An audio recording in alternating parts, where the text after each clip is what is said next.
Les amis, bonjour et bienvenue sur l'Arena Game où le football mérite d'être vécu. Enzo Maresca dit il va changer, il va faire des changements parce qu'on n'était pas content de ces deux précédentes rencontres.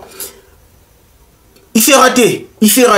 Et c'est pour ça qu'on va voir ce qu'il a dit dans cette vidéo. Arsenal qui passe devant Chelsea. Bienvenue sur l'actualité les amis. Avant que je ne puisse développer cette vidéo, commence par t'abonner, liker, partager la chaîne car le plus important, c'est que nous sommes numéro 1 en termes de Première Ligue content ici en Afrique. Let's go pour le débrief. Les amis, vous savez très bien, je vais revenir sur l'épisode Enzo Maresca. Enzo Maresca, avec son Chelsea, notre Chelsea à nous, il s'est permis d'être un tout petit peu oisif, en tout cas lors du match face à Everton et lors du match face à Fulham. Résultat, 1 point sur 6. En tout cas, on s'attendait pas du tout. Parce que le plus important, c'est qu'on était sur une très bonne dynamique. On s'est dit, on s'est vu, en tout cas, dans une forme sans précédent.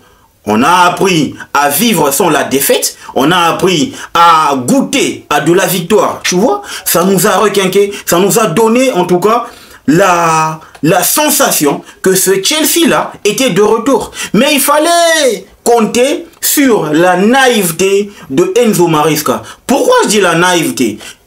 Aujourd'hui, ça va être un tout petit peu spécial. Parce que on s'est rendu compte que dans les deux matchs, Enzo Maresca n'a eu à effectuer que le remplacement qu'à partir de la 69e minute. Et c'est trop peu. Deux remplacements face à Fulham, si je ne m'abuse, et un remplacement face à Everton. Donc en gros, on s'est dit, qu'est-ce qui tourne pas rond dans le chef de Enzo Maresca? Parce que, premièrement, sur le banc, on s'est rendu compte que face à Everton, normalement, un joueur tel que João Félix aurait pu apporter quelque chose. Pourquoi? Parce que déjà Cole Palmer était esselé. Cole Palmer, c'était pas son jour lors du match face à Everton. On l'a vu et on l'a constaté qu'il était en train de se chercher. Tout ce qu'il tentait, en tout cas, ne produisait rien du tout. Et tout ce qu'il tentait était voué à l'échec. On a vite compris que peut-être qu'à la deuxième période, Enzo Maresca peut effectuer quelques changements. Pourquoi pas le faire reposer et comprendre que par moment, il y a des jours sans. Par moment, on peut tout tenter et rien ne va. C'est normal, même les grands joueurs se ratent. Même les GOAT se ratent. Ça arrive dans la vie de tout le monde. Mais seulement il fallait compter sur la surestimation de Enzo Maresca. Oui, il a compté sur... pour lui, dans sa tête, il s'est dit, ok, Cole Palmer est en train de tout tenter, mais ça marche pas. Je le laisse quand même sur le terrain. Il peut sortir du génie. C'est là qu'il se gourre.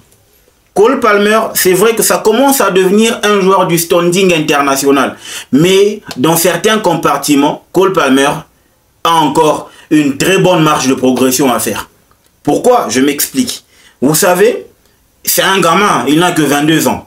Et on ne peut pas reposer tout notre fardeau sur ses épaules.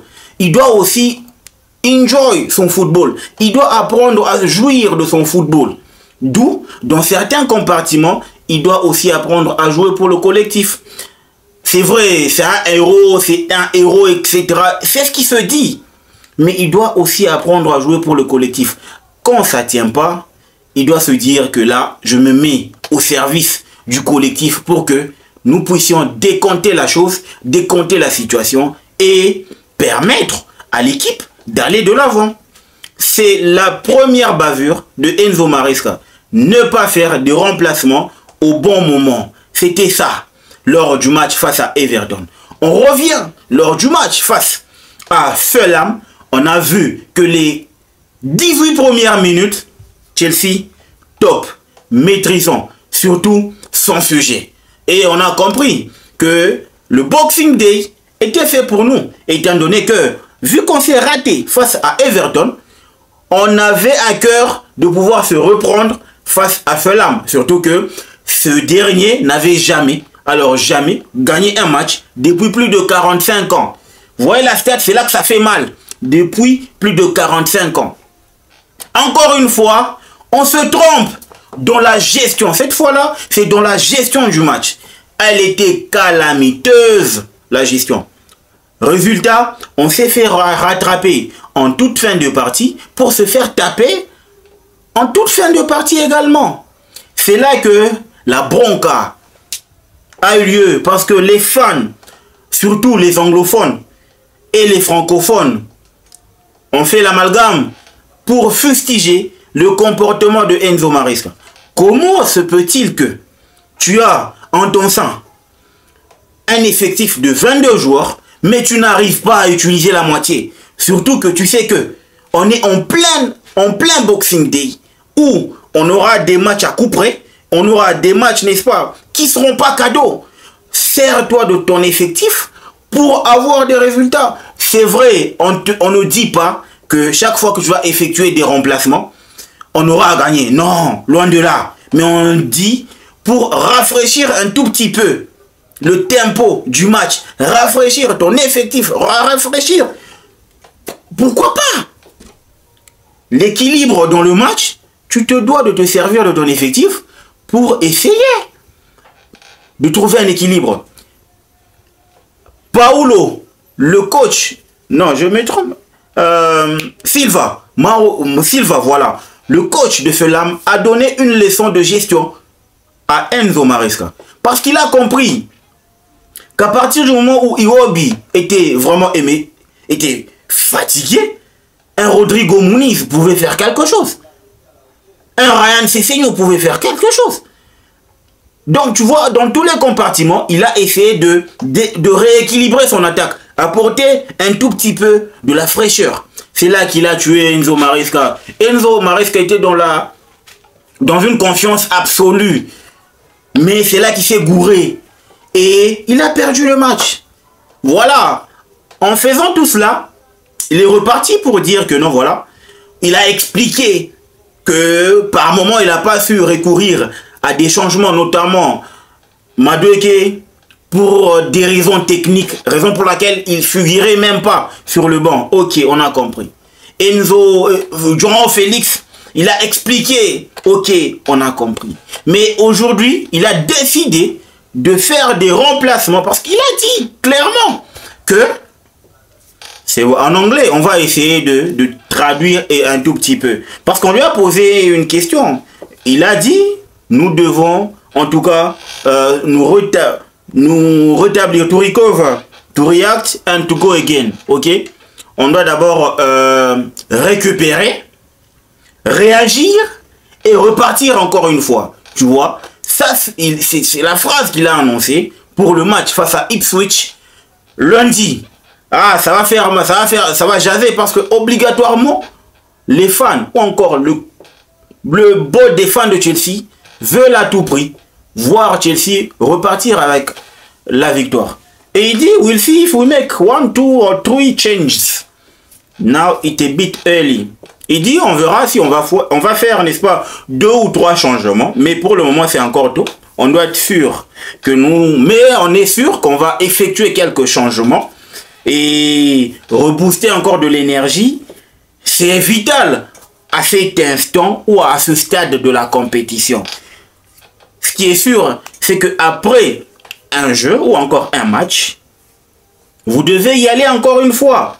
Peu importe le résultat. Ok? Winnie, on n'a jamais pensé qu'on gagnerait, n'est-ce pas, match après match.